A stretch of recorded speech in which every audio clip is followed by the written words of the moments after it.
Assalamualaikum warahmatullahi wabarakatuh.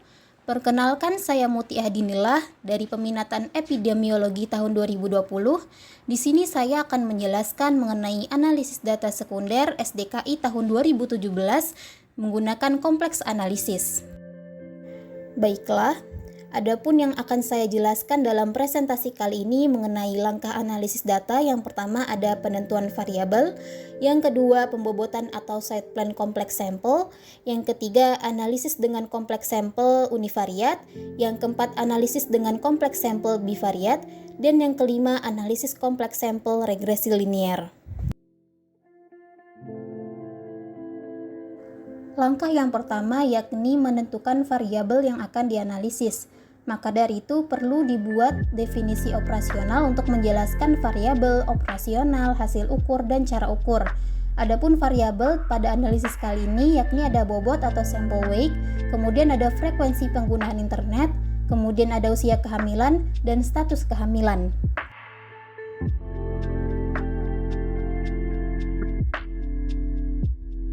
Baiklah, setelah tadi kita telah menentukan variabel apa yang akan dianalisis, selanjutnya yakni pada dataset SDKI 2017 kita melakukan normalisasi pembobotan dengan cara pada menu transform kita klik compute variable.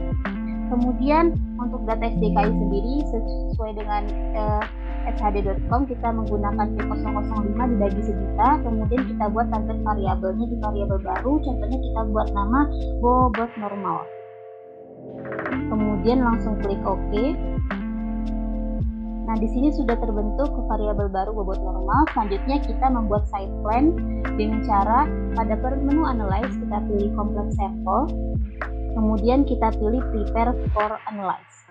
Kemudian pada browse kita ketik aja nama file yang akan kita simpan, contohnya latihan UAS 1. Kemudian klik save. Next aja. Selanjutnya pada strata di data SDKI 2017 ini kita menggunakan data P024. Kemudian untuk klasternya sendiri kita menggunakan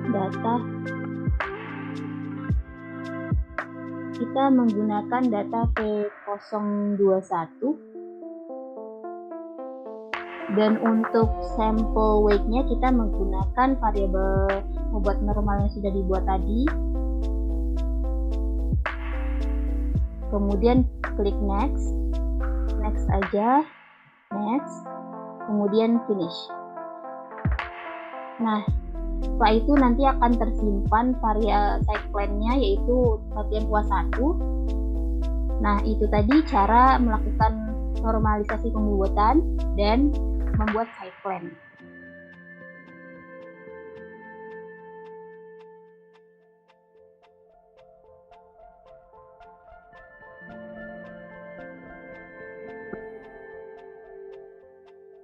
Baiklah, selanjutnya kita melakukan analisis menggunakan kompleks sampel atau pembuatan yang tadi sudah kita buat dengan cara yang pertama ini kita melakukan analisis univariat untuk variabel kategorik.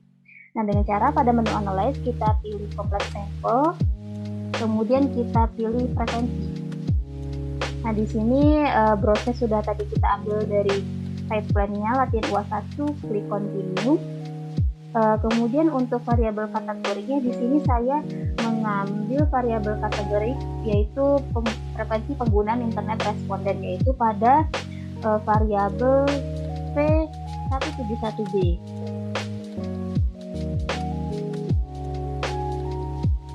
Nah, di sini kita masukin aja ke frekuensi table. Kemudian untuk statistiknya kita centang population size, kemudian table presentnya, kemudian standar error, kemudian confidence interval.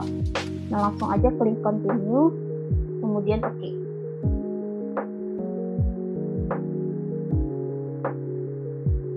Nah, di sini sudah terlihat untuk variabel kategoriknya yaitu frekuensi penggunaan internet responden. Selanjutnya akan melakukan analisis univariat untuk variabel numeriknya dengan cara pada menu analyze kita kembali klik complex sample, kemudian kita pilih descriptive. Selanjutnya klik continue aja. Nah, untuk variabel numeriknya saya mengambil usia kehamilan ibu saat ini, yaitu pada variabel V214. Nah, di sini. Nah, kemudian pada statistiknya kita pilih sum, standard error, confidence interval, kemudian continue dan oke. Nah, di outputnya sudah sebentar lagi muncul.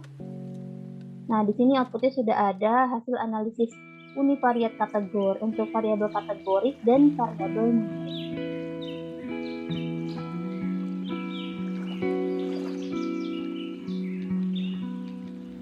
Selanjutnya, interpretasi hasil uji univariat.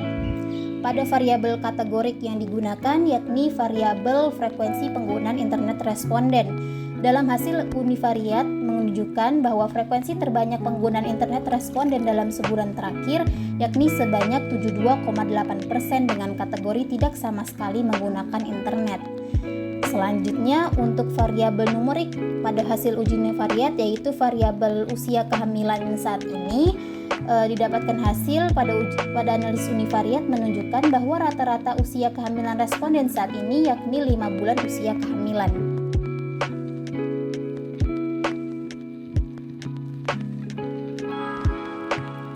Baik, selanjutnya di sini saya akan menjelaskan mengenai analisis bivariat menggunakan kompleks sampel dengan cara pada menu analyze kita pilih kompleks sampel, kemudian kita pilih cross tab. Kemudian kita pilih continue aja.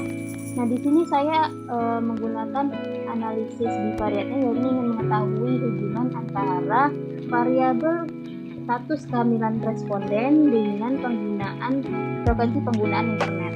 Nah, di sini untuk row-nya kita masukkan status kehamilan responden di variabel V213.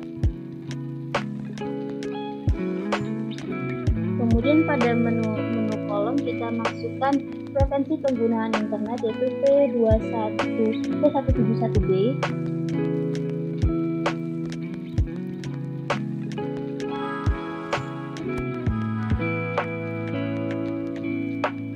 Nah, selanjutnya pada menu statistik kita pilih population size, kemudian row persennya, kemudian standard error, confidence interval, dan selanjutnya kita pilih test of independence of row and columns karena data yang kita gunakan ini tidak data 2x2 bentuknya. Kemudian klik continue dan oke.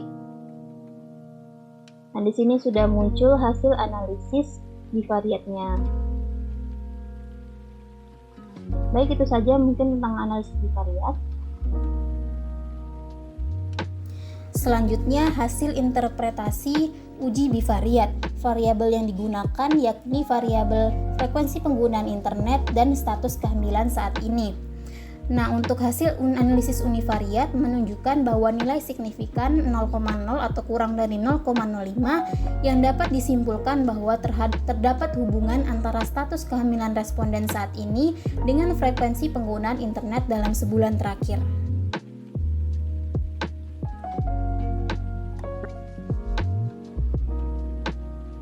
Oke, selanjutnya di sini saya akan menjelaskan mengenai analisis regresi linear menggunakan kompleks sampel.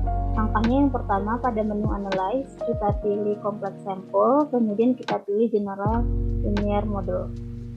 Kemudian pilih continue.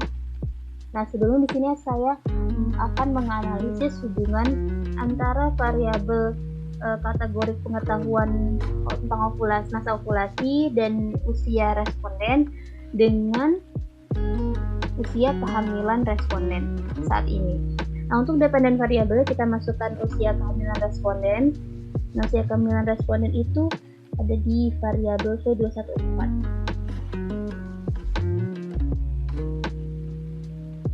V214.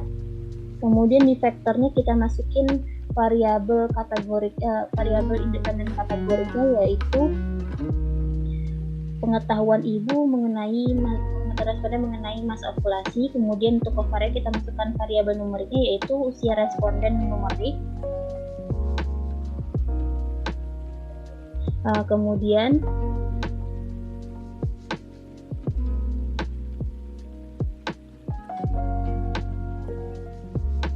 Pada statistik kita pilih estimate, standar error, confidence interval, kemudian klik continue. Nah, selanjutnya kita pilih OK.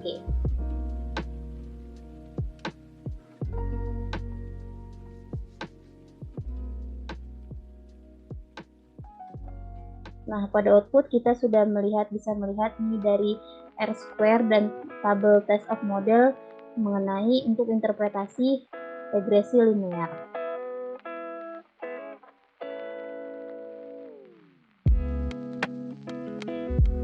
Selanjutnya, interpretasi hasil analisis dengan pembobotan multivariat. Nah, yang pertama yakni regresi linear. Adapun pada dalam uji regresi linear ini, variabel dependennya yakni usia kehamilan saat ini, dan variabel independennya yakni usia responden dan pengetahuan tentang masa ovulasi. Nah, untuk interpretasinya, hasil analisis menunjukkan model regresi dapat menjelaskan 8% hubungan usia kehamilan saat ini dengan usia responden dan pengetahuan tentang ovulasi. Dan hasil analisis ini juga menunjukkan bahwa nilai sigma lebih dari 0,05 yang artinya tidak terdapat hubungan antara usia kehamilan saat ini dengan usia responden dan pengetahuan tentang ovulasi. Baiklah, di sini saya akan menjelaskan kembali mengenai analisis regresi logistik menggunakan kompleks sampel dengan cara pada menu analyze kita pilih kompleks sampel, kemudian kita pilih logistic regression. Kemudian kita continue aja. Nah, di sini saya akan meneliti mengenai hubungan antara riwayat melahirkan sesar dan usia responden dengan status kehamilan saat ini. Untuk dependennya kita masukkan status kehamilan saat ini yaitu di variabel P213. Kemudian faktornya kita ambil untuk riwayat melahirkan sesar dan usia, karena di sini usia responden saya ambil kategori juga, kita masukin ke dalam faktor juga. Nah, untuk statistiknya kita centang classification table, estimate, standar error, dan confidence interval. Kemudian klik continue aja, lalu OK.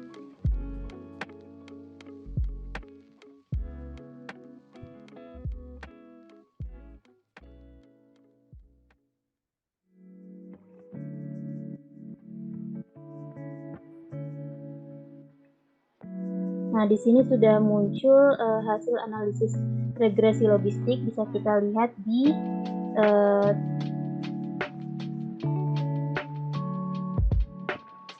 R-square-nya dan di test of model effect, tabel test model effect untuk interpretasinya.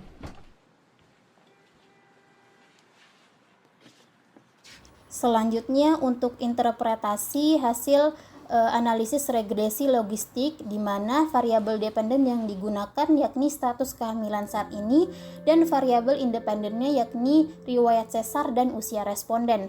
Adapun interpretasinya, hasil analisis menunjukkan bahwa riwayat sesar dan usia responden dapat menjelaskan 36% variabel status kehamilan responden saat ini. Dan hasil analisis ini juga menunjukkan nilai signifikan kurang dari 0,05 pada variabel V401 dan nilai signifikan lebih dari 0,05 pada variabel V013 yang artinya riwayat sesar menunjukkan hubungan dan usia responden tidak menunjukkan hubungan dengan status kehamilan responden saat ini. Baik, mungkin itu saja presentasi yang dapat saya sampaikan. Atas perhatiannya saya ucapkan terima kasih. Wassalamualaikum warahmatullahi wabarakatuh.